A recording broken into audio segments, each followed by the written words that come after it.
So last week, I got a booking on Airbnb because they could watch Game of Thrones on Sunday. Big deal, right? Well, the cool thing here is that all 55 plus of my TVs can watch Game of Thrones. And it doesn't cost me $2,000 a month in cable packages. It doesn't even cost me hundreds of dollars a month. I'm going to show you how to save tons of money while entertaining people through your TV by setting up the right types of subscriptions.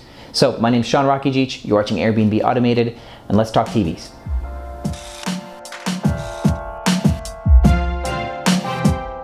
All right, welcome back Airbnb family. Happy Cinco de Mayo and happy Game of Thrones Day.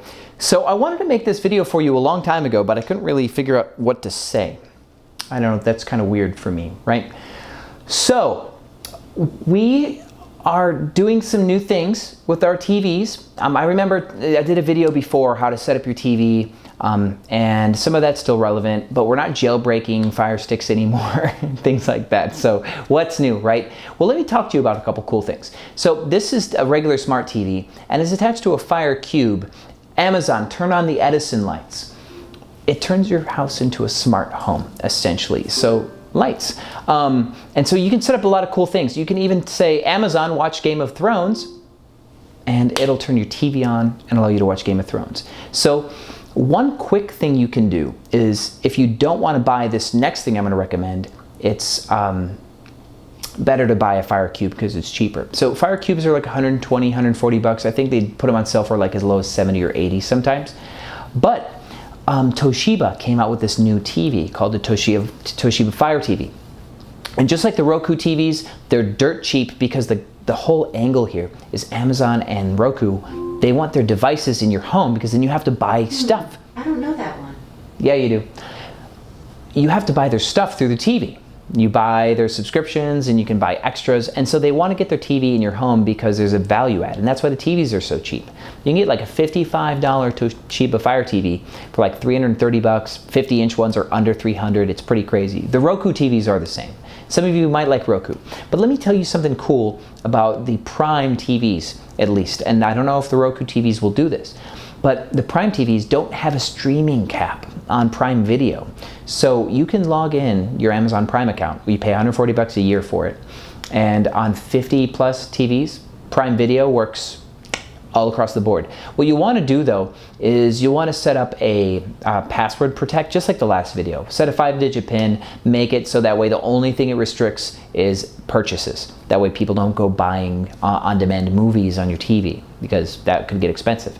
If they do, you can actually call Amazon, and what they'll do is they'll refund you, and you can ask them to deregister that device. So you can find out what device didn't have a password, and your housekeepers will just check the TVs and go, hey, this TV is not connected to Amazon anymore. Bing, you found it. So that's the key. So, but what else are we using? Because Prime Video doesn't give you Game of Thrones, right? So here's another cool thing. Stars, HBO, Cinemax, all these other apps that run inside of Prime, you can stream on multiple devices. It's wild. I think HBO now has like a 3-device cap on how many you can stream, but you can log in an infinite number of devices. You just can stream on 3 simultaneous. So we actually have an HBO membership and we have an HBO Now membership. So we can stream, I think we get away with streaming like 10 TVs at the same time. And that costs us $30 a month for both HBOs. 140 divided by 12 is like a little over 10 bucks a month for Prime. We're paying $13 a month for Netflix.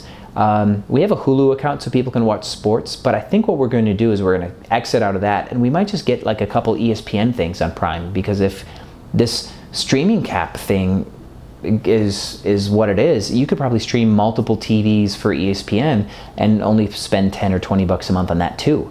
So essentially what we're doing is we're running everything through Prime. And at the bottom of the Toshiba Fire TV, I'll show you a photo. We actually put this photo up in our listings so people can see what we're working with. Yeah, this photo is seriously in a photo reel right next to the beds in the kitchen. So what this shows is you've got PlayStation Vue, which we still pay for, but we took it off. We took the HBO off of that because you can only stream one device on HBO through PlayStation Vue. So we exited out of that and put it in through Prime, and now we're getting more devices. But we have Netflix, we have PlayStation Vue, we have Hulu, we have Prime Video, and it all goes through the TV, and they all have their own little buttons. So that's what I recommend. But if you don't want to buy a Fire TV for $300 plus, you can just buy a Fire Cube and turn your house into a smart home.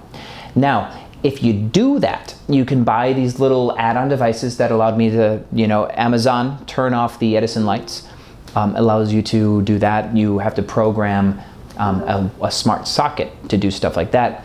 And then I would recommend making a command list for your home. And so you can put it in a welcome book. A lot of you guys have welcome books already. Guys and ladies have welcome books already, where it'll have, nearby restaurants, the Wi-Fi information, a write-up about what makes your home fun, a little bit of personal branding there, maybe even stuff about your neighborhood if your neighborhood's historic.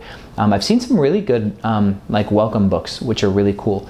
So you can put your command list in there. So if you want people to play music, how to change the volume, which lights can get turned on, turned off, how to operate the TV, you can put it all there. You could also have an extra command list on the coffee table just for the TV. That's what I would recommend with that too. You could also get an Echo or a Dot so that way they can play music in other rooms. My bedroom here, we have headboard lights and stuff that are wired to a smart socket also. So I don't think smart technology is necessarily mandatory, but I think a lot of hosts are banking on the fact that it's kind of a progressive way to do something that hotels won't do. Because again, what you're doing is you're competing against the fact that hotels can do things at scale for dirt cheap, but the cost for an Echo is the same for us as it is for them essentially, right? Like for example, Apple, when you have a business account, which I have because you have to spend like over $5,000 a lifetime to have a business account, you get maybe 10% off. Right? That's not a huge discount. So if you think about that, for technology, there's not a lot of markdown in technology. So you buy a bunch of Echoes, you probably can get them at near the same price that the Hyatt would. Do you think Hyatt wants to put 400 Echoes in their hotel rooms and try to manage theft of all of those? No way. So it's something that you as a host can do and hotels can't do. So it is a way to differentiate and to do something that hotels won't do. And it makes you more bookable. So if you want to advertise smart home, go for the Cube. If you're buying a TV, go with the Fire TV. I think it is better than Roku because of the fact that you get this ungated streaming experience, which is really fun. So with that said, enjoy Game of Thrones. I'm going to finally. And if you have any other questions, just leave them in the comments. You're watching Airbnb Automated as usual. Thank you, and I will see you on the other side. Amazon, turn on the Edison lights. Alexa, turn on the painting. Amazon, watch Game of Thrones.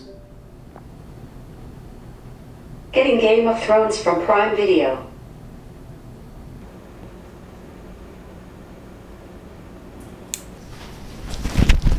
What?